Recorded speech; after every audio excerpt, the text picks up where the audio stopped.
Assalamualaikum warahmatullahi wabarakatuh. Perkenalkan, nama saya Kalista Ananda Yudi Kusuma dengan NIM 2018-010052 ingin mempresentasikan seminar proposal skripsi saya yang berjudul Pelindungan Hukum Terhadap Pelaku dan Korban Bullying.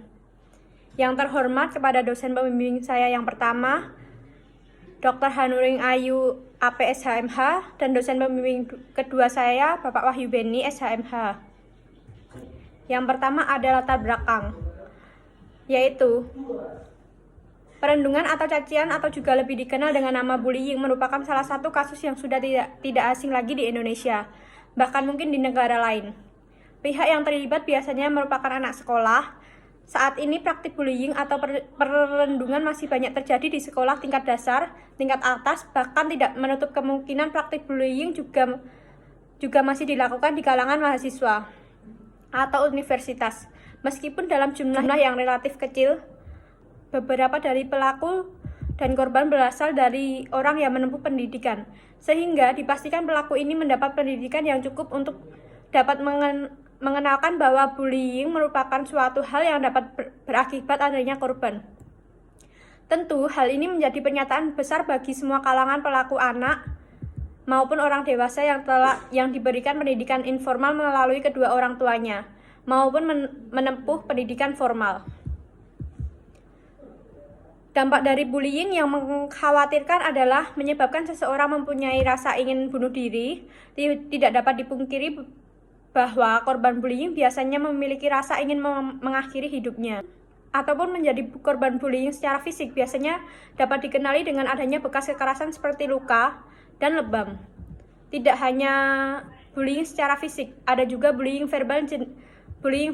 Jenis ini lebih sulit untuk diidentifikasi karena memang tidak ada tanda-tanda yang dapat dilihat kasat mata untuk mengidentifikasi dilihat dari psikis seorang anak yang apabila dibiarkan atau tidak ada penanganan kasus dapat menyebabkan seseorang memiliki keinginan bunuh diri.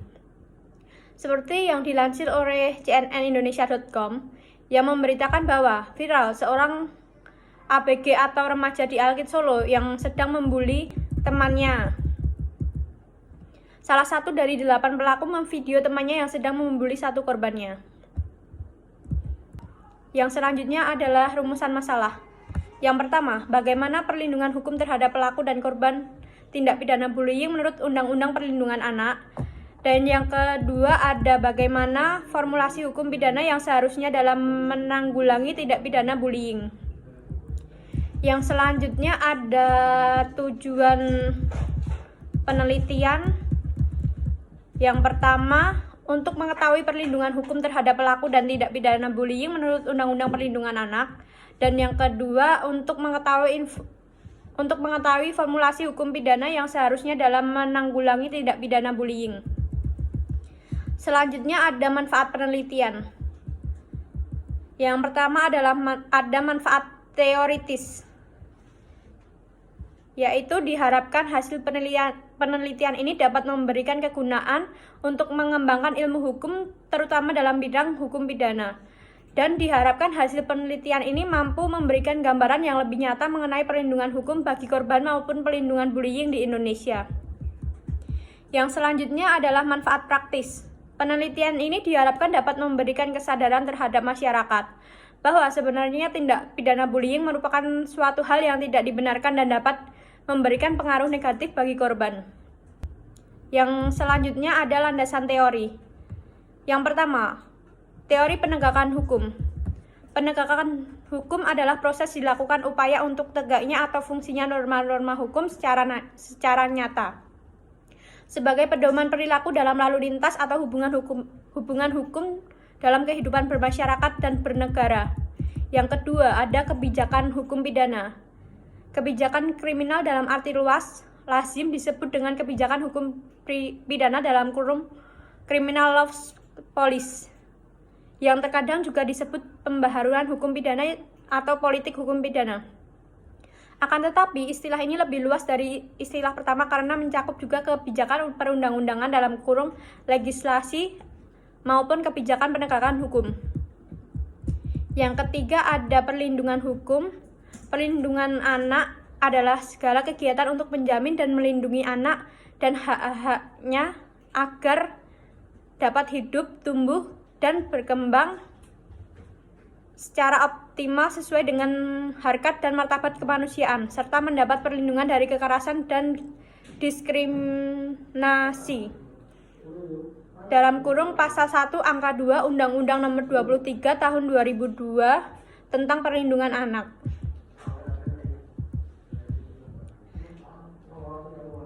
Di sini ada A. Pelaku bullying.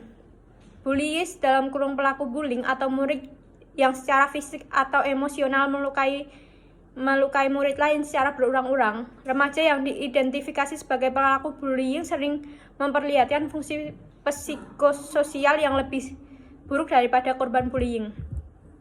B. Korban. Pengertian korban menurut Kamus Crime Dictionary yang dikutip oleh seorang ahli, Abdul Salam, bahwa victim atau orang yang telah mendapat penderitaan fisik atau penderitaan mental, kerugian benda, harta benda, atau mengakibatkan mati atau perbuatan atau usaha pelanggaran ringan dilakukan oleh pelaku tindak pidana dan lainnya.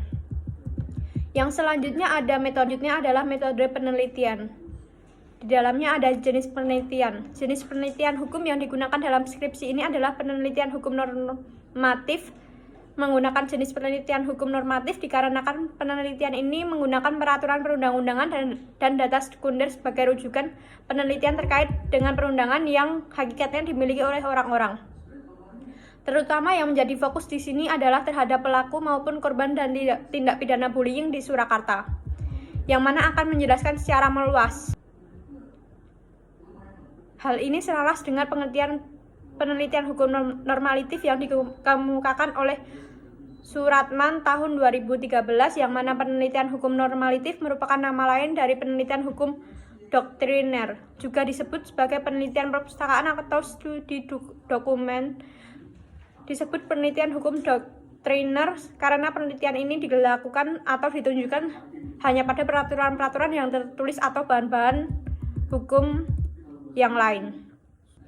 Selanjutnya ada sumber data. Dikarenakan penelitian dalam skripsi ini menggunakan metode penelitian normatif, maka sumber penelitian yang digunakan dalam penelitian ini adalah sumber data sekunder yang mencakup yaitu bahan hukum primer, ada Undang-Undang Nomor 35 Tahun 2014 tentang perubahan atas perundang-undangan Nomor 23 Tahun 2002 tentang Perlindungan Anak, dan bahan hukum sekunder yaitu bahan hukum sekunder yang digunakan dalam penelitian ini adalah hasil-hasil penelitian terdahulu merupakan jurnal-jurnal penelitian maupun dokumen lain terkait seperti rincian data kasus perlindungan anak, klaster pendidikan Komisi Perlindungan Anak Indonesia dalam kurung KPAI.